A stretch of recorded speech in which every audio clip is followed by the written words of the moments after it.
High, welcome to education and अभिवाचन channel. आपण आत्ता विभाग 2 पद्य विभाग पाहणार आहोत. पद्य विभाग 16 मार्कांसाठी आहे. त्यातला अ प्रश्न 8 मार्कांसाठी आणि दुसरा प्रश्न 8 मार्कांसाठी. अ प्रश्न आहे सूचनांनुसार कृती करा. तर आपण याच्यासाठी हिरवगार झाडासारखं ही कविता घेतली आहे. झाड बसते ध्यानस्थपासून रोजचं चिंतन करावं कसं तर झाडासारखं. इथंपर्यंत आपण त्यातला पहिला प्रश्न घेऊया. पानझडीनंतर हे उत्तर येईल असा प्रश्न तयार करा. झाड पुन्हा नवीन वस्त्र कधी धारण करते? चौकटी पूर्ण करा. अलगद उतरणारे थेंब, दवाचे टपोरे थेंब. कवीच्या मते उत्साही आयुष्य म्हणजे टवटवीत फूल. पुढील ओळींचा अर्थ लिहा. हसावं कसं सळसळत्या पानासारखं. याचा अर्थ असा आहे, झाडावरची पाने जशी उत्साहाने सळसळतात तसे माणसांनी खळखळून हसावे, चैतन्यमय जीवन जगावे. दुसरा त्यातला प्रश्न एका वाक्यात उत्तरे लिहा. झाडाच्या मुळावर घाव घातल्यावर त्याची प्रतिक्रिया काय असते? झाडाच्या मुळावर घाव घातले तरी झाड ते मुकाट्याने सहन करते.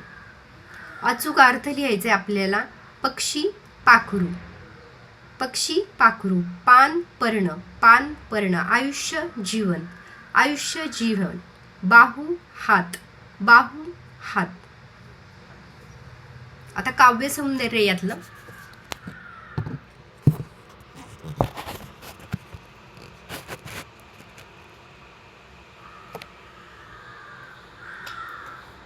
पानझडीनंतर झाड पुन्हा नवीन वस्त्र धारण करतं, नव्या नवरीसारखं. यातलं विचार सौंदर्य स्पष्ट करा असं सांगितलं. आपल्याला सगळं लिहायचं. जॉर्ज लोपिस यांच्या हिरवगार झाडासारखं या कवितेतून माणसाने आपले आयुष्य झाडासारखे जगावे हा संदेश दिलेला आहे. वरील ओळींमधून जीवनाचे प्रेरणादायी सत्य सांगितले आहे.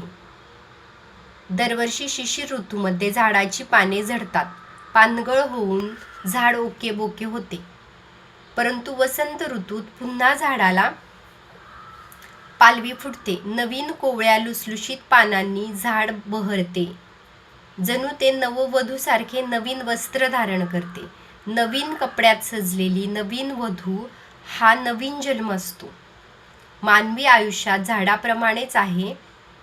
माणसाच्या आयुष्यात सुखदुःखाचे ऋतू येतात जातात. दुःखाची पानगळ गेल्यावर पुन्हा त्यांच्या आयुष्यात नवीन आशेची सुखकर पालवी फुटते.